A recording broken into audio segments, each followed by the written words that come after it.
In the end, I think I was provoked by the pastor. The Unification Church is a criminal group. Your child will eventually become a perpetrator and hurt another child. As a parent, you should not protect him. What should we do? I was told over and over again that the only way to get him to leave was to persuade him to give protection.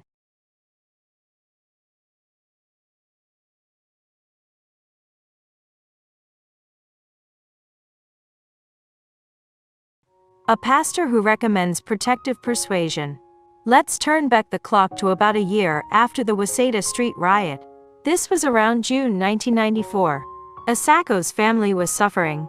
3 years ago, when it became known that her daughter had joined the Unification Church and there was an uproar, a relative who was knowledgeable about religion suggested that she could be persuaded to leave the church without the influence of the church. However, when he tried to do so, he immediately ran away, and his daughter has been missing ever since. In place of her stunned parents, her younger sister searches for Asako's whereabouts and desperately collects information about the Unification Church. At that time, I learned of the existence of a group called the National Association of Parents of Victims of the Principles Movement, and my parents attended a meeting where they were introduced to the aforementioned associate pastor, Curatori. For those of us who wanted Asako back, Mr. Curatori was like a savior that we desperately relied on. He told us, "Start by studying at church." And we went twice a week. I went to church desperately. Sundays are for worship, and Wednesdays are for parents' meetings, study sessions, under the name of Bible study groups. The study sessions were made up of Curatori, former members who have left the group, families of those who have successfully left the group, and parents of current members, and there were always 30 to 40 people in attendance. At the meeting, successful cases of leaving the group were reported, ex-members shared their experiences, and parents of current members spoke out about their current suffering. It is said that abduction and confinement as a method of leaving the group was referred to as protection, and confinement and persuasion was referred to as protection-persuasion. Reminiscences of Asako's parents again. The families of former believers who spoke at the study session were all successful in persuading them to protect their children. One person built a prison cell in their home and locked up their child there, and the other person had another person's son. There was also a person who helped protect the victim from the road and forced him into a car.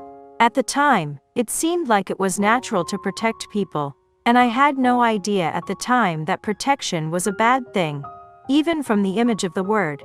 This type of study session is held in any church that is engaged in withdrawal activities.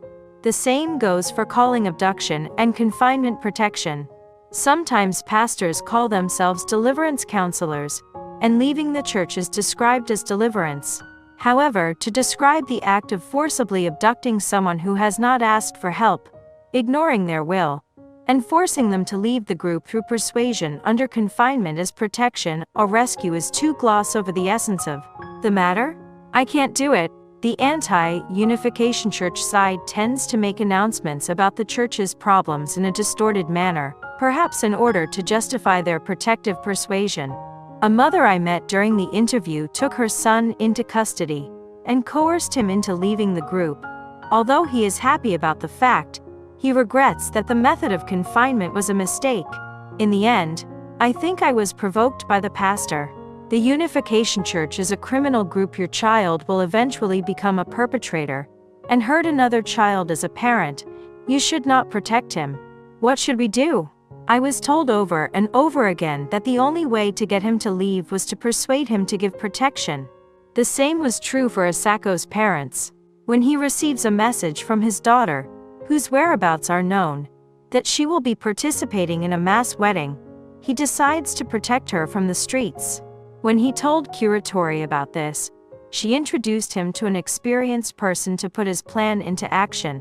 The man, whose name was S, had also succeeded in getting his son to leave the group, and was even showing up at study sessions. Black Swan asked S to create an implementation plan and lead the day. By the way, some pastors even assist in the abduction process itself, but pastors usually do not get directly involved and instead introduce people with experience. When pastors appear, They often serve as a persuasive role after the victim has been protected, and only after the victim has agreed to meet with the victim at the request of the family. This seems to be an attempt to avoid legal liability, inciting and colluding for the act of abduction and confinement. A total of 16 people will participate in the execution. Of these, 5 people, including S, and others who are not members of the church, will serve as a support unit in case the Unification Church gets in the way.